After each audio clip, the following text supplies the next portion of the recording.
RDX Jensen. RPN Radio Philippines Network Jensen. RPN Regional AM radio stations nationwide welcomes CNN Philippines, a first on radio. To bring you the latest news you can use, news you can trust. Listen to Newsnight, weekdays, 6 p.m. We now go above and beyond the headlines. Followed by Med Talk, Health Talk. We'll talk about how to keep ourselves healthy during the pandemic. Politics as usual. Our guests for tonight, two political science professors. Up close and more. Catch CNN Philippines Hour in all RPN AM radio stations. Weekdays, 6 to 7 p.m. Radio Philippines Network. Radio Philippines Network. DX General Santos. DX General Santos. Una sa balita. Una sa balita. Musika o kalingawan. Mas tulong pinalakas. Radyo.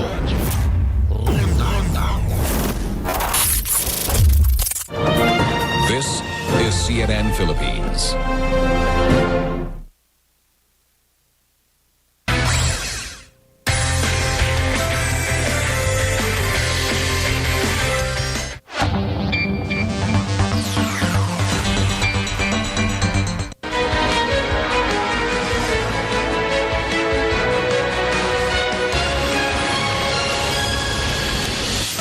This is Newsnight, where we go above and beyond the headlines. I'm Pia Ontiveros. Tonight on the program, the country is now at low risk for COVID-19. Health officials say alert level 1 is possible for Metro Manila by next month, but that comes with a word of caution. In this age of cashless transactions, authorities warn vote buying may also turn digital in the run-up to the May polls. And despite traces of damage 2 months after Typhoon Odette, a surfing destination, Siargao, as the island logs a little cases, majority with mild symptoms. 5 laboratories did not submit data. Nearly 6,300 others recovered, 52 died. The Philippines is now classified as low risk for COVID-19. During a televised cabinet meeting, Health Secretary Francisco Duque said the reclassification was made after the nation logged a negative 74% growth rate in cases from February 1 to 14 compared to January 18 to 31.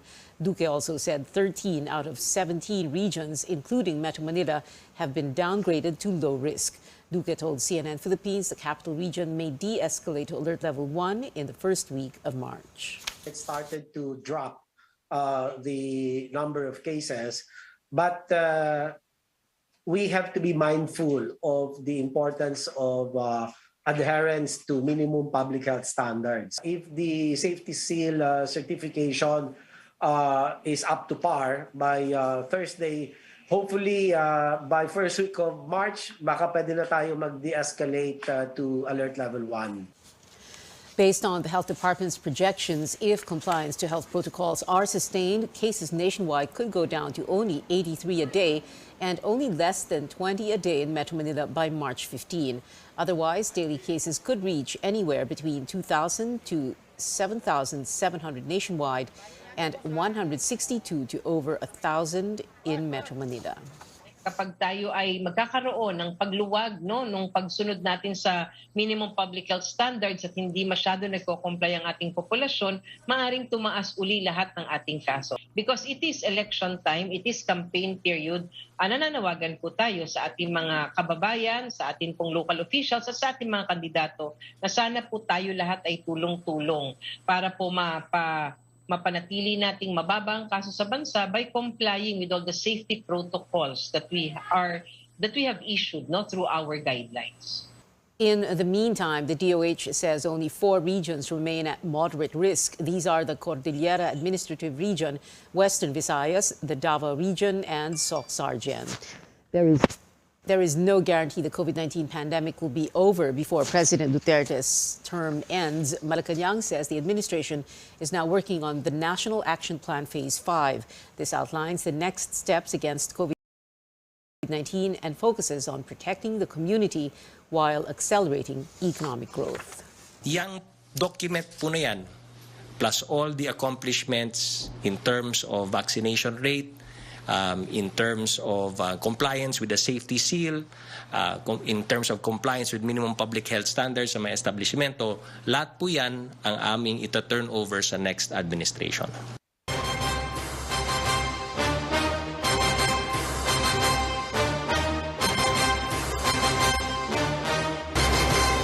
The government admits even vote buying may now go cashless. That's why this early, the country's anti-money laundering agency or council is asking banks to keep an eye out on dirty cash online. Our senior correspondent Lois Calderon has more.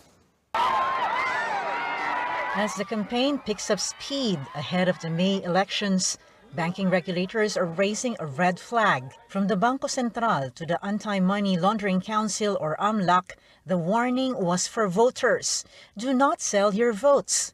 For those buying votes, we can hunt you down even if you go high-tech. That's because the battlefield has widened to the digital space.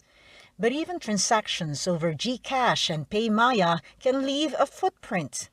So regulators and the dirty money watchdog can trace big-time vote buying and selling. There is an audit trail because electronic money issuers such as PayMaya and GCash are covered persons, and they are obligated to file covered and suspicious transaction reports. And whenever there is an investigation by the AMLC, we can also require them to present transaction. The AMLAC explains that while the threshold amount that could make a digital transaction over GCash and PayMaya look suspicious is above 500,000 pesos, that trigger is not the only red flag. One circumstance for filing a suspicious transaction is deviation from the profile of the customer. So, for instance, monthly, they only transfer funds in their GCash accounts, for instance, 100,000 pesos. But now they exceed that threshold amount. So that could be a trigger. Poll watchdogs like the PPCRV also ban voters at precincts from taking photos of their ballots, which often are used as proof for those who sold their vote. Hindi pinapayagan sa loob ng voting precinct or ng polling precinct na kukunan mo ng retrato yung balota mo. Kaya i-report namin agad sa Board of Election Tellers, doon sa mga namamahala sa voting. Kailangan i-report agad ng poll watcher para malagay sa minutes, malagay sa record.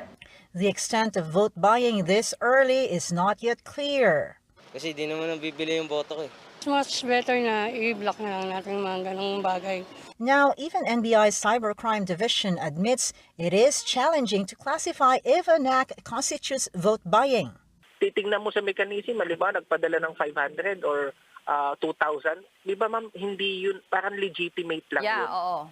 So walang out of pattern na makikita. The Bangko Sentral and AMLAC urge the public to report suspected digital vote buying or selling to the police and NBI via their hotlines. Lois Calderon, CNN, Philippines. At least 4 candidates will face off in a presidential debate hosted by the network of embattled religious leader Apollo Kibuloy. Ernesto Abella and Norberto Gonzalez are also joining Sunshine Media Network International, or SMNI's, debate tonight. Bongbong Marcos and Leody de Guzman earlier confirmed their attendance.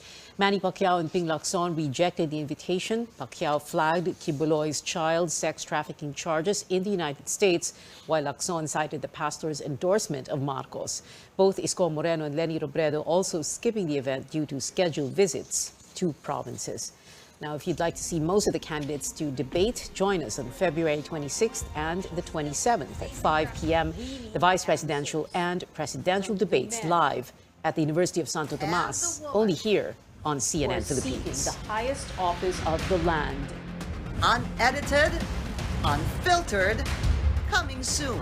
A CNN Philippines special presentation, The Filipino Votes 2022 Presidential Debate. When we come back, We revisit the situation in Siargao Island months after the wrath of Typhoon Odette. And amid the threat of an invasion by Russian forces, only 8 of almost 400 Filipinos in Ukraine want to return to the country. Details after this short break.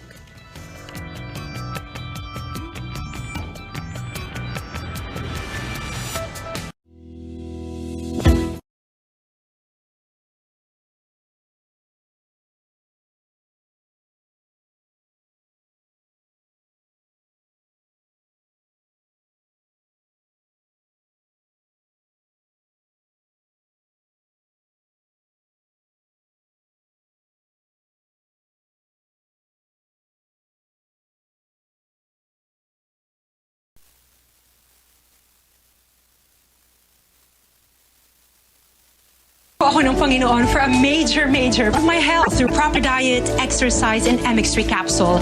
I am ready to serve. Kasi para sa Panginoon.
Welcome back to CNN Philippines. The groups behind the junked disqualification cases against presidential candidate Bongbong Marcos appealed before the Commission on Elections and Bank to reverse the First Division's ruling.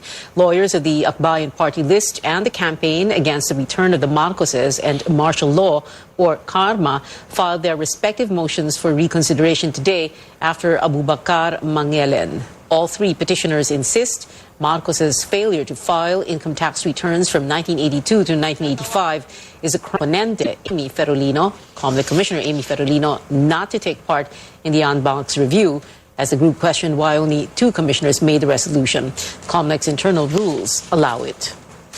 The participation of Commissioner Ferolino will further stain the process na meron ngayon. It will create and cast more doubts in this process.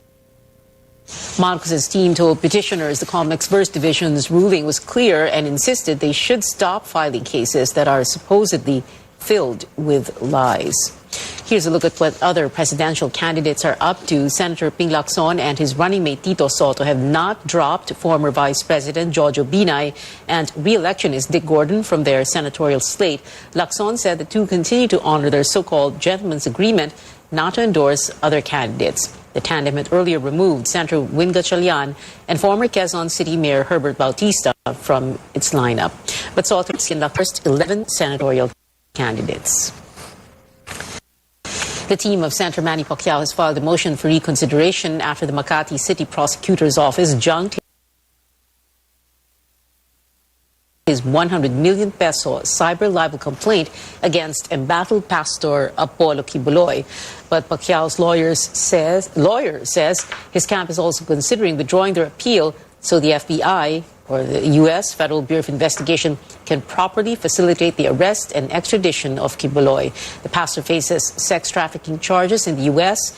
Pacquiao sued him last year after he alleged the center had misused government funds for the construction of the Sarangani Sports Training Center.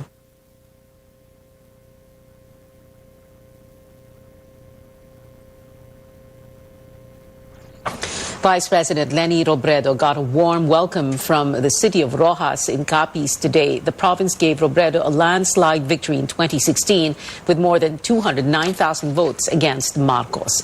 And Manila Mayor Isko Moreno vows to build more houses, hospitals and schools in the entire Samar Island.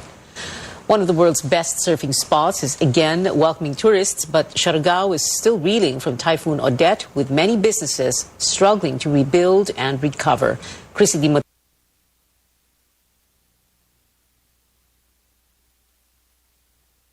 Matulak takes us to this. After Typhoon Odette's wrath last December, residents and business owners say the once vibrant island is almost unrecognizable.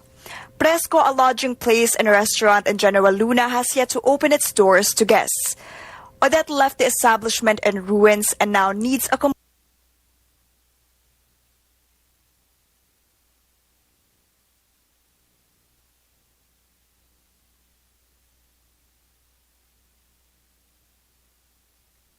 to guests.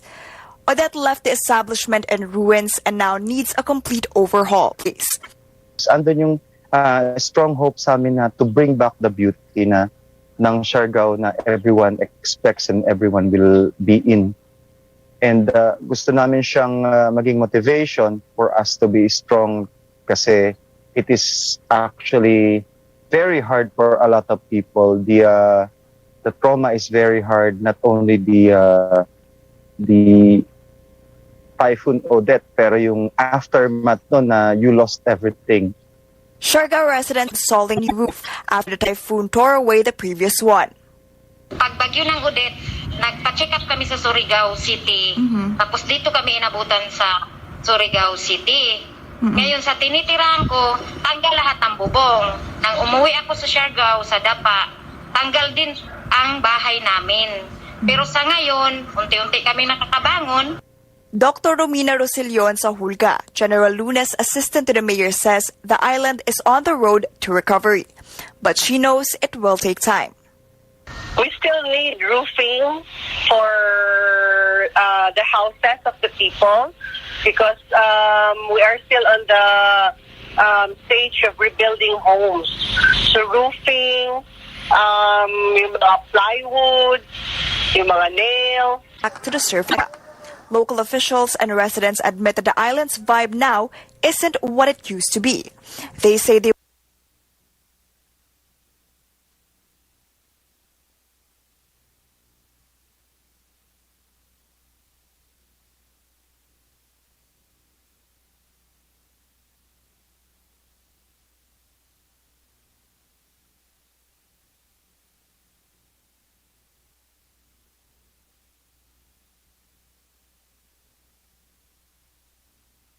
will forever be left scarred by time to be seen. But as Amor Santos reports, a number of factors are pushing food prices up. Tricycle driver Fortunato Nolasco used to bring home up to 800 pesos after a day's work. With the pandemic and rising fuel prices, it's now down to more or less 300 pesos.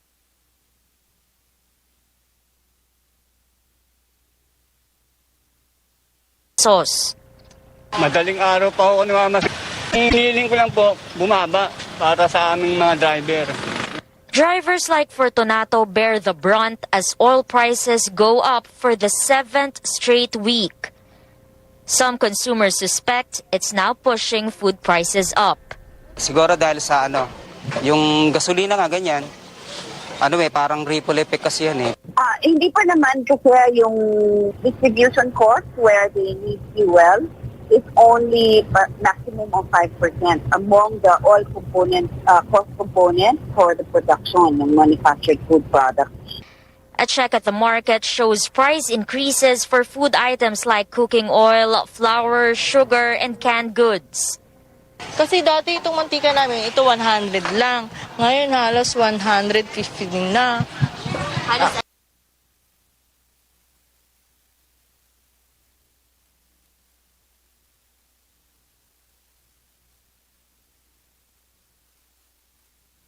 $150. The department says these price increases. Parang ganyan, kasi alati na tumaas ang last year pa yan eh. As early as March last year. So, hindi fuel ang reason ng increase ng presyo ng tinapay. Tapos yung cooking oil, it's the palm oil na imported vegetable oil. Iba-iba yan eh. The agency assures the public any price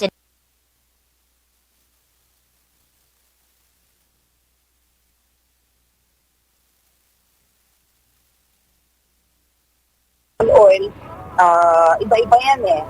The agency assures the public any price increase has to be evaluated. We also study them and make sure na kung aapekto man, makaka-apekto man, maliit lang, very minimal. The consumer... Whatever the reason may be, price hikes mean less food on the table. Budget na lang din po. Kahit konti lang.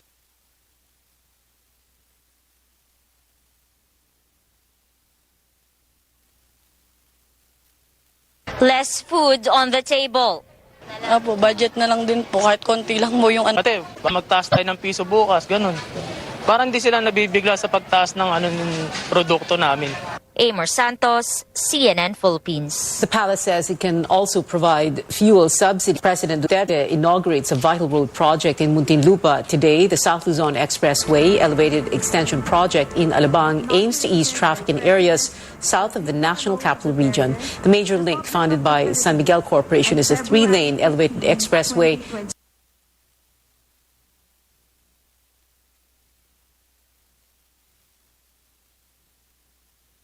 Miguel Corporation is a 3-lane elevated expressway.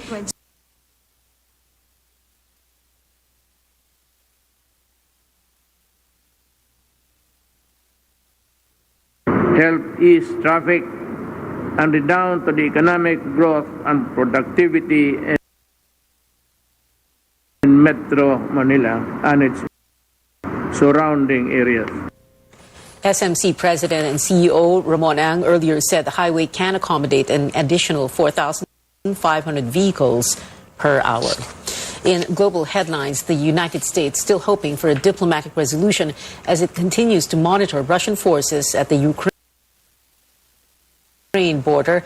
The White House says it remains open to engage in diplomacy if Russia chooses to, quote, engage constructively, unquote. The U.S. evacuated its citizens and its diplomatic personnel in Kiev amid fears of a Russian invasion. A spokesperson for the Kremlin says Russian President Vladimir Putin is still, quote, willing to negotiate. U.S. President Joe Biden has warned of swift and severe costs if Russia invades Ukraine. The Ukrainian government also vowing to exhaust all diplomatic channels as it braces intention. President Volodymyr Zelensky is the of the attack.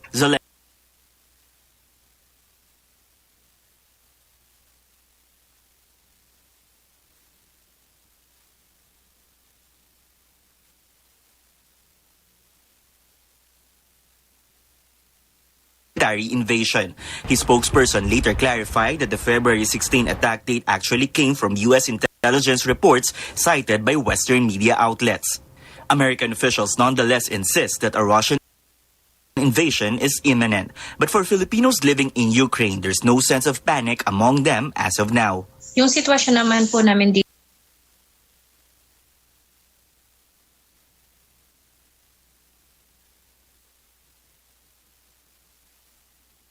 among them as of now.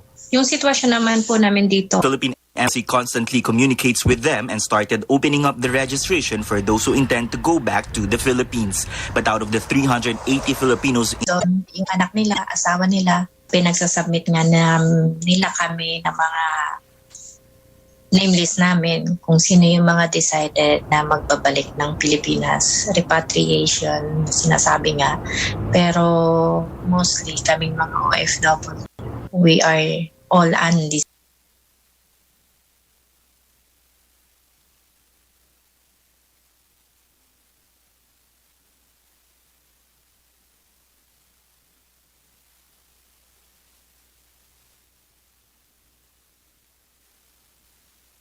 Kita ka pa ng dollar. Labor Chief Silvestre Bello says majority of Filipinos in Ukraine are employed as teachers, call center agents, office workers, chefs, or housekeeping personnel. Some Filipinos say their employers have obtained visas for them to another country in case they need to flee Ukraine. Other OFWs meanwhile have secured entry visas from neighboring countries rather than go back to the Philippines. Tristan Odalo, Name list namin CNN Philippines. kung sino yung mga decided na magbabalik ng Pilipinas. Repatriation, sinasabi nga. Pero sure ka ba talaga dito?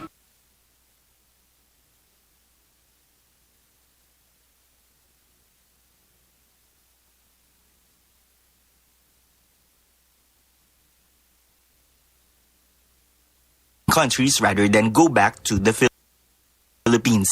Tristan Odalo, CNN Philippines. Veteran broadcaster Ricardo lingering illness. Puno of the Ako. Kuha mo nga kami, Mike. Part ng truck ka. Sir.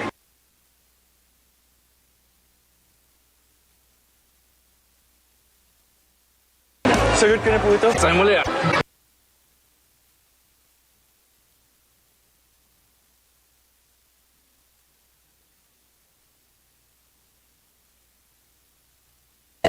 Puno.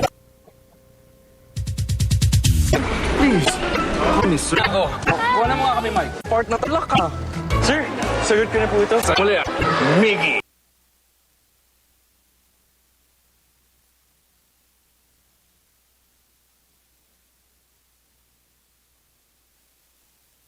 Sir. Sagot ko na po ito. Saan muli ah? Miggy.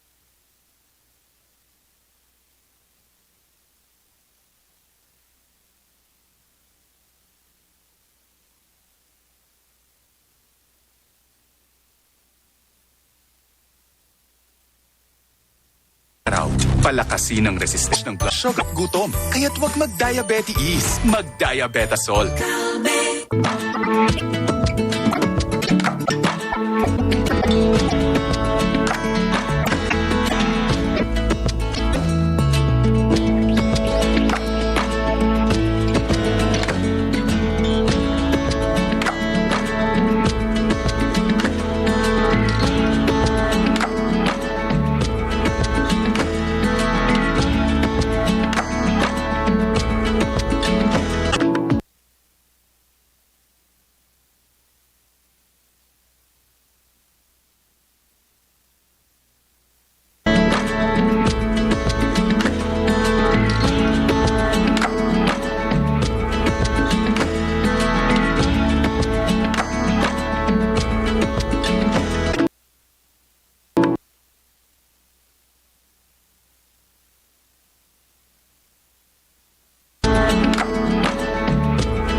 Dubai last traditions. Music, it's something that's done from karaoke joints to clubs to wherever. Music's, I guess, what I'm here for is a little of, we're back, right? Like lighting that firecracker.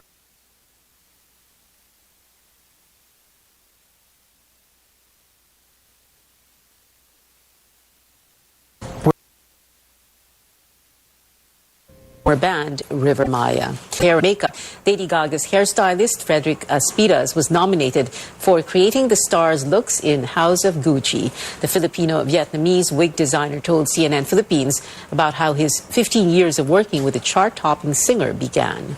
One day I got a phone call from my agent and said that there's a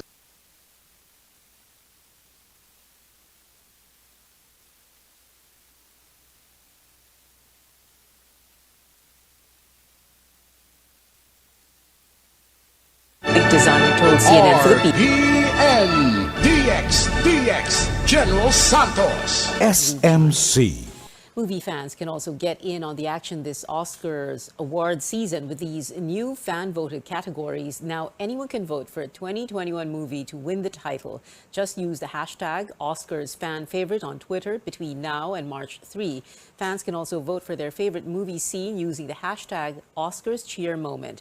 The award ceremony will air live from Hollywood's Dolby Theatre March 28, 9 a.m. Philippine time.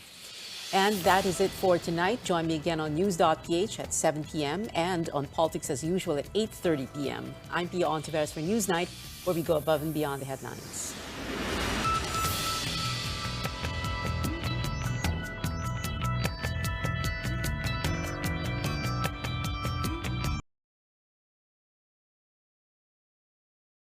Pibunagwa sa tanang mga miyembro na gustong mangutana, magpaklaro ug buot ikonsulta ang ilang mga problema. Agtuwa lamang ang atong buhata iya sa Tuna Exporters Multi-Purpose Cooperative.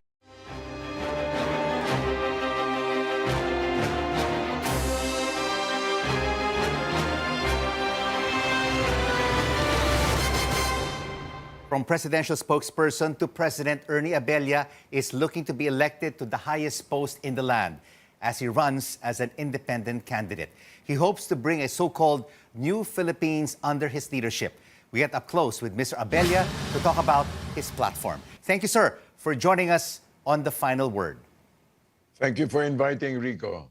Sir, the backbone of your platforms are based on three pillars: a fair society, a government that is felt by the people, and a strong nation. What will be your immediate actions to achieve these pillars if you become president? Okay, there are at least three things that we'd like to give attention to. But first and foremost, let's say we will continue. We will continue with the past socioeconomic agenda of the current administration. But over and on top of that, we want to include these three things. Number one is the close participation of civil society, so that they can act as watchdogs, they can act as to look after projects and policies that need to be implemented. Secondly, of course, what we call yung gobyernong nararamdaman. No? The first one was patas na lipunan. The second one is gobyernong nararamdaman. Our major flagship here would be the Agri Powerhouse. The Agri Powerhouse, we'd like to set up first a board of agricultural investments and to make sure that the agricultural industry, which has practically about 23 to 26 million people who are below poverty level, and includes also about 12.5 million people who go to bed hungry every night, which is what we'd like to give attention to give a focus on, that after 6 years, the whole this 12.5 million Filipinos who go to bed hungry at night would be eradicated, and they would be living a much better life. Thirdly, of course, is the Matatag na Bayan. Matatag na Bayan is basically, we understand that the focus or the strength of a resilient nation is its people. And we would like to be able to raise up what we'd call a national volunteer corps, equivalent, for example, to the Peace Corps, but this would have a domestic function, helping out building communities, helping in the big task of nation building by, for example, helping out in primary and secondary students to gain mastery in reading, writing, arithmetic, helping disaster-hit areas, and of course to be able to help build a more confident national identity. So three of them, Rico: patas na lipunan, gobyernong nararamdaman, matatag na bayan. Comprehensive platform, Mr. Abella, if you indeed become president. But on your first day in office, what will be your first executive order that will integrate all of these three pillars? Well, we'd like to be able to establish, for example, the first executive order would be to set up, of course, what they call the Board of Agriculture Investments, of course, and to meet with and to be able to mobilize, for example, mobilize the greater activity of civil society and, of course, the aspect of volunteer corps. So we'd like to be able to put that in executive to be able to activate that as soon as possible. And of course, we just saw the recent jobless numbers. It has increased in the month of December, and they expect the numbers to get worse in the first months of 2022. And the agri sector is the one that has already been hurt the most.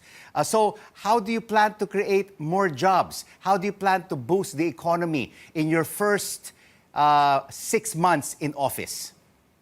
Of course, it would deeply help. No, if for example, the reopening of the schools that would open doors for MSMEs. The other one is to, of course, the activation, like you just announced earlier, the reopening of the tourism industry and also the hospitality industry.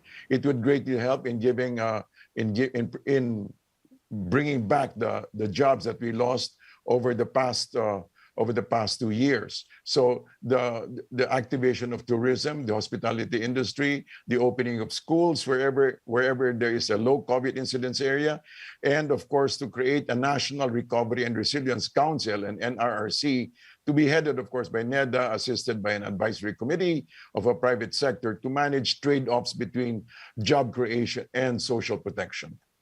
Mr. Abella, over the past few years, corruption has been front and center in this administration. And over the past decade, it has been a systemic problem in our bureaucracy.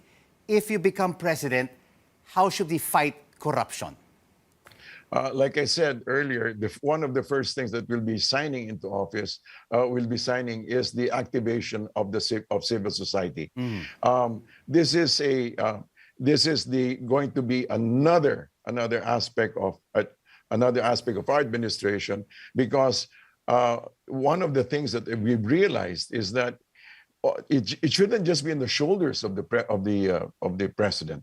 It should be a shared responsibility, wherein civil society actually participates in local government units in order to be able to look after the administration of financial funds. For example, local job creation, the tendering of pre-qualification bids. There needs to be an extra eye looking after the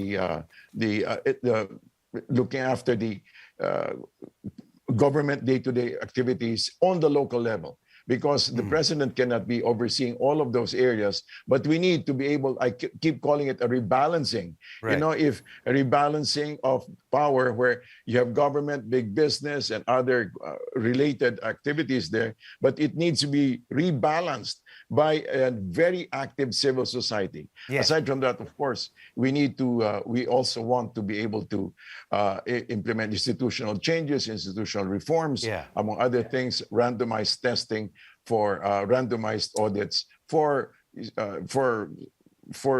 institutions of interest. But Mr. Abella, if civil society tells you that several of your cabinet secretaries are corrupt, will you fire them and will you put them behind bars? Rico, that's a very interesting question, but that brings up another aspect of what you'd like to do.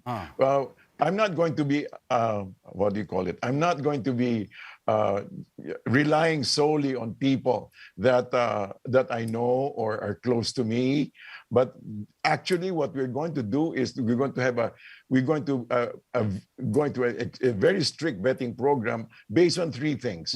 Number one, the cabinet secretary should have the intelligence and skill. Number two, and number three is that they will have the energy to do that. But number one is they need to have integrity, and that means to say that they'll be strictly vetted. And but having said that they go through a strict vetting process, we will also, if you ask, will we put them in jail? If proven guilty, they will have to face the law. They will have to face the law. And being the former spokesperson of President Duterte, will you reappoint if you go through this vetting process that they are qualified? Will you reappoint or recycle Duterte officials if you become president? If they fit the job, we could. But also everything goes through a vetting process. Everything goes through a strict vetting process. Let's now take a look at the war on drugs. How should the government fight this war? Your previous boss adopted an ironclad, no-nonsense, anti-drug policy. Will you do the same? Correct. Ganito. For example, I appreciate his vision, which is number one, a comfortable life for all, which is based on inclusive prosperity, and secondly, an orderly society, which includes anti-crime, anti-corruption, and anti-drugs. Now, in essence, we would still adopt the same principle that drugs are a menace to society. However, what we would like to do is to do it, the way he carried on, of course, is according to his governance style. But we would continue the same anti-drug campaign by implementing it in a manner that is more quiet, less dramatic, and but is equally firm. On the form of government, during this administration, there have been attempts to shift from the current form to federalism. But the Duterte administration has been unsuccessful. If you become president, would you want us to be a federal-run government? Well, there are how do you put it? There are advantages. If you look at Germany, for example, they had an excellent leader who stayed for 18 years. But of course, that in 6 years, you can only achieve so much. However, what we would like to do is maybe take steps incrementally and maybe begin with the party reform, reforming the party system first. Mr. Abella, surveys are showing more familiar names leading the presidential race. Yes. You're up against longtime political personalities. This will be an uphill battle for you. It is. And are you willing to stand down and support a winnable candidate? Or will you fight it out till the very end? Let's put it this way. The reason why I'm here is because I have a vision and I believe I know where to bring the whole nation to. It's not a question of supporting just this person or that person just for winnability. I'm fighting for a vision. I'm standing for a vision, and I believe that it can be achieved. And what will be your priority bills for Congress to pass if you become president? Again, the whole aspect of supporting the agribusiness, of course, supporting, making sure, for example, that we become an agricultural powerhouse, and then that would be a major priority and of course, that would include renewable energy and also encouraging the arts and entertainment industry to become a marketing arm and for the export industry. So we would like to be able to pass laws that will give better support to these areas, for example, tourism, arts and entertainment, and renewable energy. Presidential candidate Ernie Abella, we will be right back with you for our up-close conversation, and we'll also give you the latest on Tony Gonzaga, who is still the talk of the town after a controversial hosting stint. Some celebrities took to social media to express their disappointment. Keep it right here on CNN Philippines. News you can use, news you can trust.